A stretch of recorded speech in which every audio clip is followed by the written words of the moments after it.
Assalamualaikum warahmatullahi wabarakatuh.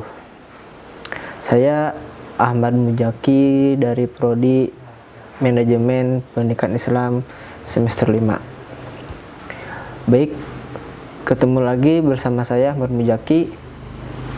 Dalam pembelajaran kali ini saya akan membahas tentang bagian penting dari suatu desain grafis itu banyak. Nah, ini salah satunya kita akan membahas tentang visual hierarki. Hierarki berarti kan susunan yang paling tepat. Mana susunan yang akan ditonjolkan dan mana yang tidak patut ditonjolkan.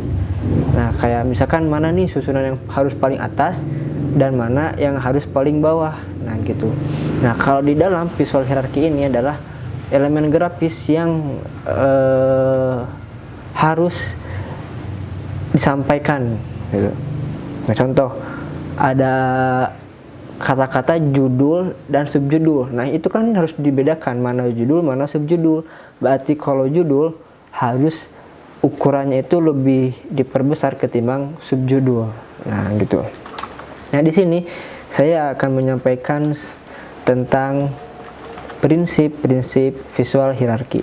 Nah, yang pertama di sini ada size dan scale atau ukuran gitu. Nah, kayak tadi kayak judul dan subjudul.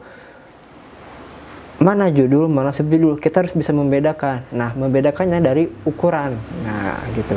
Yang kedua ada warna dan kontras. Nah, kontras ini biasanya juga lebih menarik perhatian daripada warna ukuran.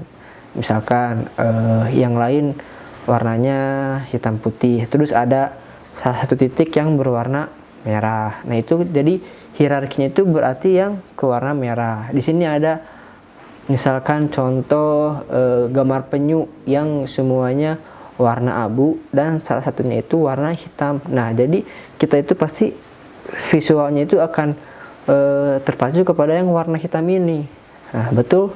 Nah, yang ketiga ini ada tipografi hierarki atau tulisan tipografi. Nah, kayak tadi judul dan subjudul itu. Misalkan di sini ada contoh ya. Sebelumnya ada ini tulisan Ahmad Mujaki dan Bandung, Jawa Barat.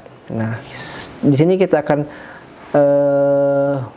menyampaikan namanya gitu. Nah, di sini contoh saya lebih besar lagi nih dari nama ini sama Bandung, Jawa Barat ini.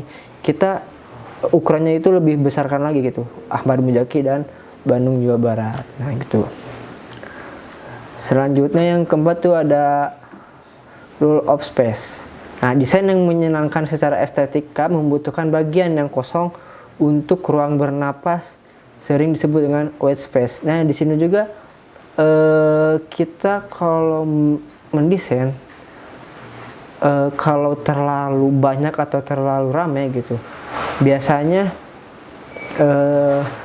para audiens itu kurang kurang tersampai gitu si pesan tersebut atau si informasi tersebut. Nah, berarti kita harus dikasih ruang supaya tidak terlalu mepet gitu, tidak terlalu padat lah sebenarnya gitu.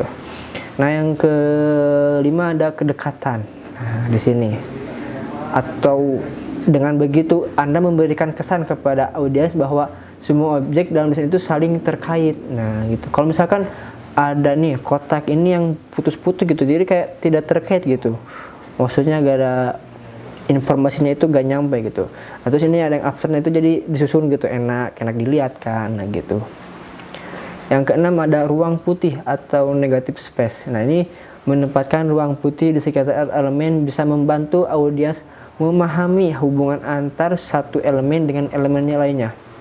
Di sini kan ada gambar dua tangan sama lambang cinta ini. Nah, kalau disatukan biar apa aja jadi ruang putih gitu, disatukan.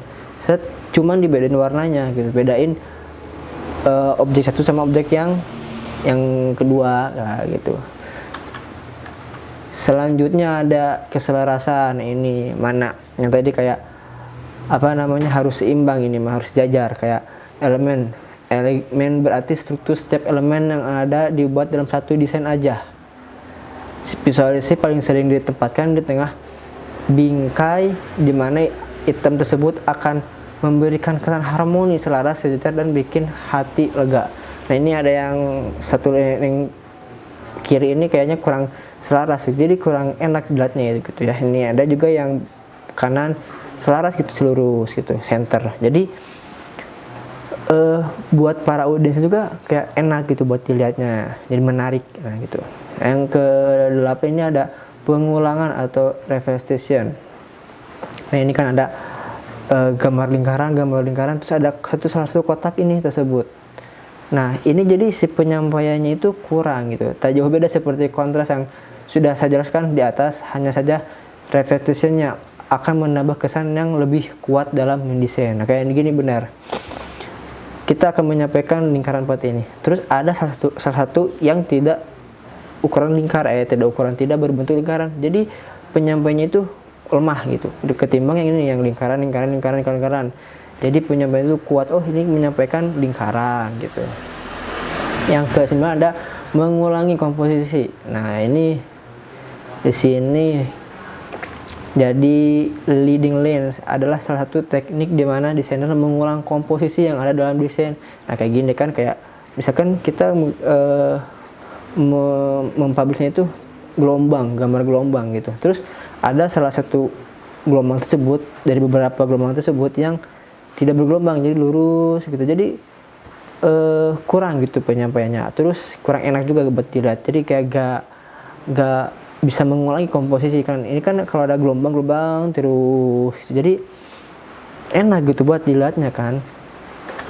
Nah ini ada yang 10 itu perspektif. Dengan begitu audiens bakal melihat ilusi ini untuk pertama kalinya sebelum lanjut ke objek lainnya dengan desain. Nah kalau ini biasanya perspektif ini kalau saya menggambar perspektif itu lingkungan biasanya gitu, kayak dari kecil atau interior gitu. Kalau di desain interior begitu. Nah yang terakhir ini ada aturan per-3. Nah konsep ini masih menggunakan teknik fotografi, yang mana sebuah desain yang mantap selalu menggunakan beberapa kisi. Nah kalau ini kembali lagi ke tadi keharmonisan, jadi lebih enak dilihatnya gitu. Dari mana, kalau terlalu dempet jangan terlalu dempet, kalau terlalu luas jangan terlalu luas gitu. Jadi ada aturannya gitu. Nah mungkin segitu dari saya yang bisa sampaikan. Mohon maaf bila ada kekurangan atau kesalahan. Terima kasih. Wassalamualaikum warahmatullahi wabarakatuh.